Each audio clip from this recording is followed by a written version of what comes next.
Hi there, let's prepare English grammar for board examination class 10th।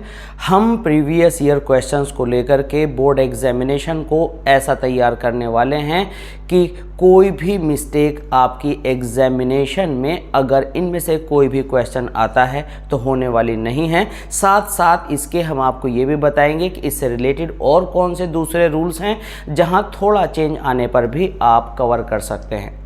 This is M. Rahman and I welcome you to our AC classes of English language. Today our topic is preposition and we are going to learn how to fill the blanks based on preposition in a proper way. If you have not subscribed our channel, please subscribe, like and share.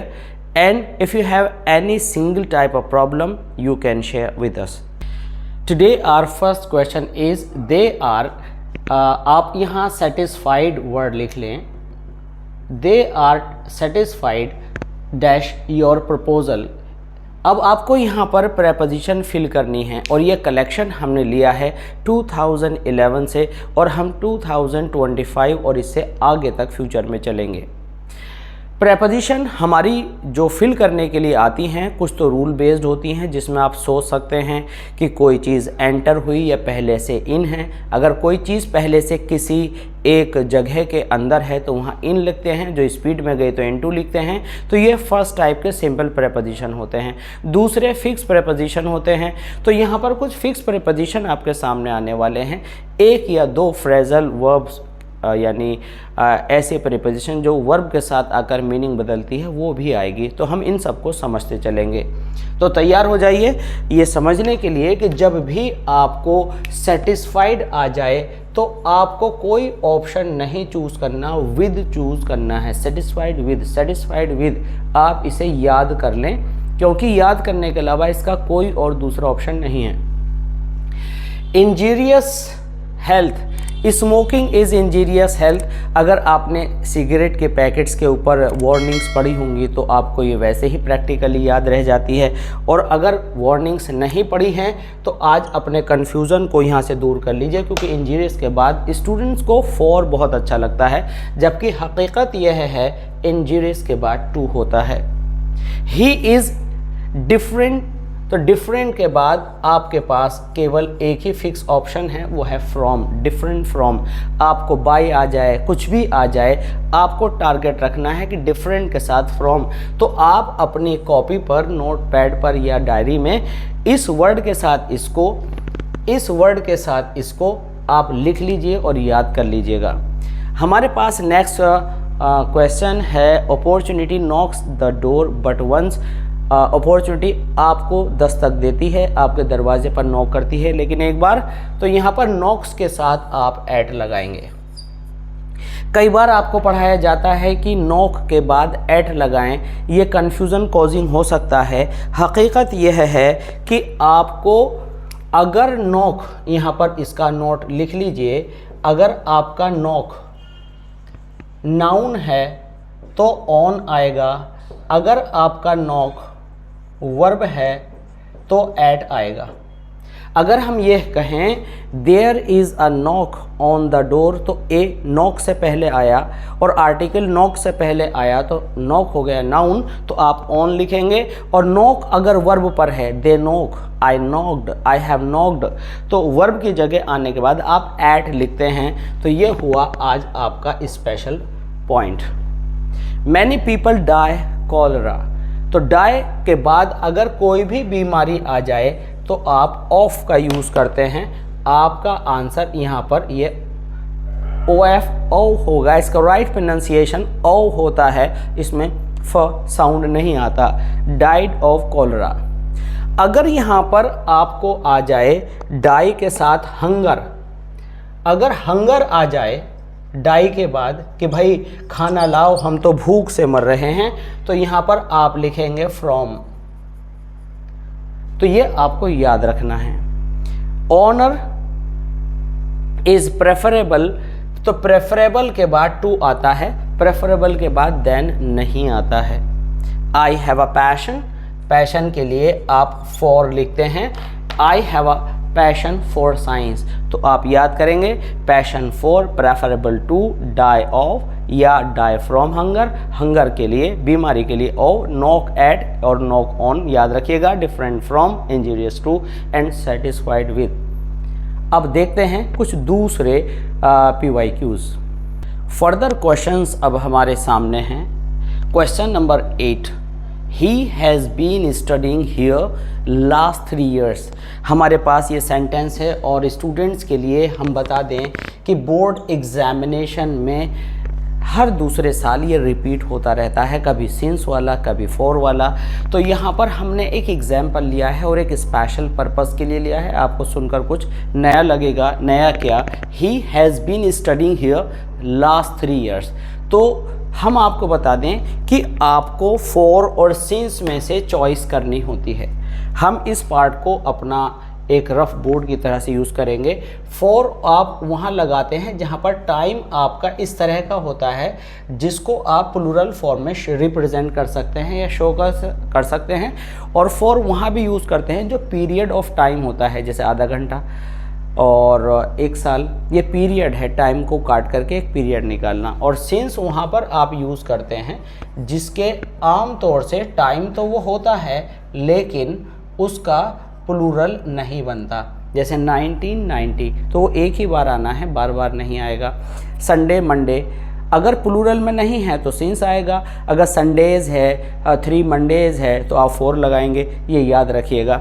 अब यहाँ पर हमने special देखा, अगर हमें यहाँ plural based time आ गया, last word आया है लास्ट, अगर 3 years आया है तो हम 4 लगाएंगे ही लगाएंगे। लेकिन अगर लास्ट आया है तो एक विशेष जानकारी आपको लेनी ज़रूरी है। और वो जानकारी क्या है? वह यह है कि यहाँ पर 3 years से पहले हमें लास्ट दिया गया है। अगर केवल 3 years आता, जैसे हमने यहाँ देखा, तो हम 4 लगा देते, 4 3 years, 4 an hour। लेकिन जब लास्ट आ जाए किसी काउंटेबल से पहले तो ये वाला रूल फिनिश हो जाता है लास्ट आने पर। और लास्ट आने की वजह से आप सिंस लगाते हैं, तो यहाँ पर आप सिंस लगाएंगे। और अगर लास्ट से पहले द एक्स्ट्रा लग जाए और उसके आगे ये आपका countable time 3 years, 4 years, 4 hours हो तो फिर आप यहाँ 4 लगाते हैं। ये स्पेशल आज का रूल है, आप इसको याद रखिएगा। रूल ऑफ द डे भी कह दीजिए इसे, तो कोई बुराई नहीं है। I have bought this book, जब भी आप पैसा दें और माल ख़रीदें तो आप फॉर का यूज़ करते हैं। और जब हम हिंदी की बात करें तो हमेशा याद रखिए, जब आप ट्रांसलेशन करते हैं तो ट्रांसलेशन करने में हम शब्दों के आधार पर वर्ड्स को चेंज करते हैं। जैसे ये किताब मैंने 20 रुपये में ख़रीदी है, तो हिंदी में मैं है लेकिन इंग्लिश में मैं नहीं लगेगा, इंग्लिश में लगेगा for. It's for. I have bought this book for 20 rupees। Please write ink. तो यहाँ पर जब आप से कोई कहे कि आपका लेख इंक में होना चाहिए, जेल में होना चाहिए या कच्ची पेंसिल में आपको लिखना है, तो मैं लिखने का मतलब यह है कि मेरे को आपकी हैंडराइटिंग कच्ची पेंसिल की जो लेड बार है उसका होना चाहिए, आपकी हैंडराइटिंग इंक में होनी चाहिए या किसी भी चीज़ से। तो इंक का मतलब जब आपका निकल कर आएगा तो आपको इन लगाना है। Please write in ink, ink में लिखिए, बॉल पॉइंट पेन, पेन से मत लिखिए। अब यहाँ पर इंक है, अगर हम यहाँ पेंसिल लिखें तो पेंसिल लिखने पर भी आपको इंक की जगह अगर हम पेंसिल लिख दें तो आपको क्या करना पड़ेगा? आपको तब भी इन ही यहाँ लगाना पड़ेगा। लेकिन अगर पेंसिल टूल की तरह से है कि भाई पेंसिल से कोई चीज़ ठोक दीजिए, तो जब पेंसिल टूल की तरह आएगी तो आपको विद लगाना है। लेकिन जब उसकी इंक, उसके जो भी रोशनाई है की बात करें तो आपको इन लगाना है।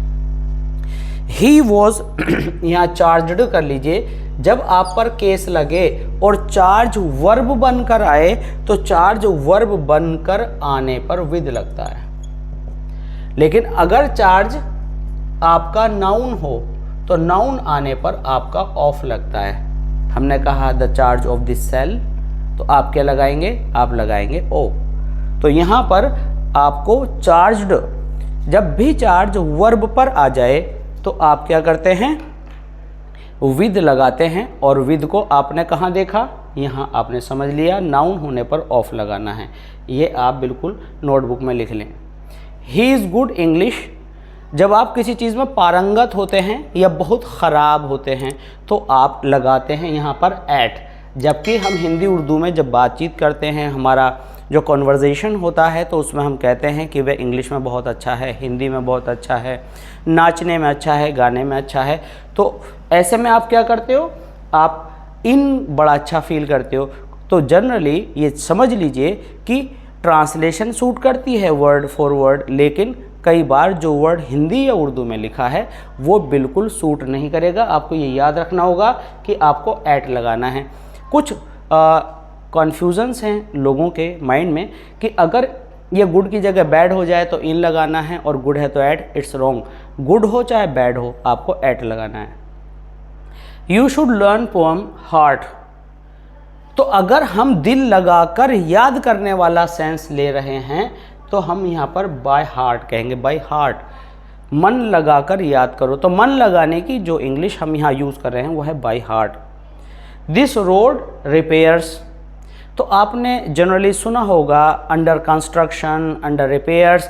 जो इनकम्प्लीट है वो जल्दी ही पूरा होने की सोचे हुए हैं हम बात, तो वहाँ पर हम अंडर रिपेयर्स आते हैं। तो अब तक हमने जो प्रेपोजिशन याद कराई थी आपको, तो वो कराई थी कि पहले वाला वर्ड जैसे कि चार्ज याद किया और विद याद कर लिया। अब यहाँ पर आपको बाई के साथ हार्ट लर्न करना है, अंडर के साथ रिपेयर्स लर्न करना है, गुड के साथ एट बिगिनिंग में लर्न करना है, इन इंक बाद में लर्न करना है, और बोर्ड के साथ आपको फॉर लर्न करना है। और सिंस फॉर की ये जो स्पेशल टिप्स रही हैं ये आपको लर्न करना है। अब चलते हैं कुछ अगले क्वेश्चंस पर। क्वेश्चन नंबर 15, शी वर्क्स मी, तो यहाँ पर आ जाएगा शी वर्क्स फॉर मी, वह मेरे लिए काम करती है। तो जब आप प्रेपोजिशन फिल करते हैं तो आपको कई बातों का ध्यान रखना है।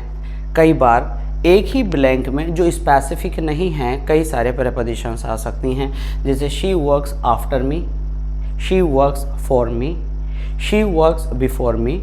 जब आप टाइम बताते हैं तो आफ्टर बिफोर आ सकता है, तो आपको प्रेपोजिशन में देखना होगा कि क्या आफ्टर कहीं और सूट कर रहा है अगर दे रखा है, और उसके बाद फॉर दे रखा है तो आपको यहाँ सूट कर रखा है। तो आप सिचुएशन देखें तो यहाँ आफ्टर भी आ सकता है, फॉर भी आ सकता है, बिफोर भी आ सकता है, और कुछ नहीं है तो फॉर सूटेबल है। Raghu has been working the project September, तो हैज़ बीन के बाद जब आपको टाइम दे दिया गया, जैसा कि हमने बताया था ऐसा टाइम जिसका प्लूरल नहीं बन सकता, तो आप श्योर सिंस तो लगा ही सकते हैं। और जब आप काम करते हैं किसी प्रोजेक्ट पर तो यहाँ पर आपको ऑन लगाना है। प्लीज़ लुक द रूम, तो लुक के बाद आपको देखना होगा सिचुएशन। देखिए अगर आपको दे रखा है लुक आफ्टर, अगर आपको सेंस दिया है किसका, देखभाल का, तो लुक आफ्टर का मतलब है देखभाल करना। अगर आपको कुछ चीज़ तलाश करनी है तो लुक फॉर, तो यानी सर्च, आपको कुछ चाहिए और you are looking for some new idea, और आप देख रहे हैं, चाह रहे हैं कि कुछ नया आइडिया मिल जाए, तो प्लीज़ लुक द रूम। तो यहाँ पर अगर रूम है तो आप कमरे की देखभाल कर सकते हैं, लुक आफ्टर आ गया। अगर आप कोई कमरा किराए के लिए देख रहे हैं तो लुक फॉर आ गया। लेकिन अगर यहाँ पर आ जाए मैटर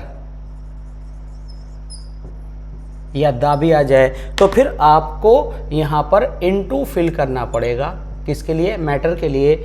और लुक इनटू का मतलब होता है इन्वेस्टिगेट, इन्वेस्टिगेट, इन्वेस्टिगेट। तो इन्वेस्टिगेट का मतलब होता है छानबीन करना। तो आप लिखेंगे please look into the matter. The soldiers fort, यहाँ पर हमने ऑलरेडी क्वेश्चन लिखते में ही विद लिख दिया है, तो फोर्ट के साथ हमेशा विद आता है। फोर्ट विद आप लर्न कर लें। रितु इज अशेम्ड, अशेम्ड के बाद आपका फिक्स प्रीपोजिशन है ऑफ ही आएगा। Ashamed of his folly, folly means मूर्खता। The cat jumped the table, तो यहाँ पर दो बातें हैं। अगर ये आपकी टेबल है और कैट नीचे गई है कूदकर तो OFF ऑफ आएगा। अगर ये आपकी टेबल है और कैट ऊपर आई है तो ये अपॉन आएगा। तो आपको ऑप्शन में क्या प्रीपोजिशन दे रखी है, you can fill according to your situation, कि अगर आपको जो ऑप्शन दिया है तो यहाँ अपॉन भी आ सकता है और आपका ऑफ भी आ सकता है। हो सकता है कि बिल्ली नीचे उतरी हो। आई होप ये बोर्ड क्वेश्चंस आपको बहुत समझ में आए होंगे और फ्यूचर में डेफिनेटली ये आपकी बहुत हेल्प करेंगे। तो इस तरह की वीडियोस के लिए बने रहिए हमारे साथ और दूसरे टॉपिक्स भी तैयार करते रहिए। और अगर आपने अभी तक भी हमारे चैनल को सब्सक्राइब नहीं किया है तो सब्सक्राइब करें, लाइक करें और शेयर करें। मिलते हैं जल्दी ही इसी सीरीज़ में आगे दूसरी वीडियोज़ के साथ। बने रहिए हमारे साथ। Thanks for being with us. Thanks a lot.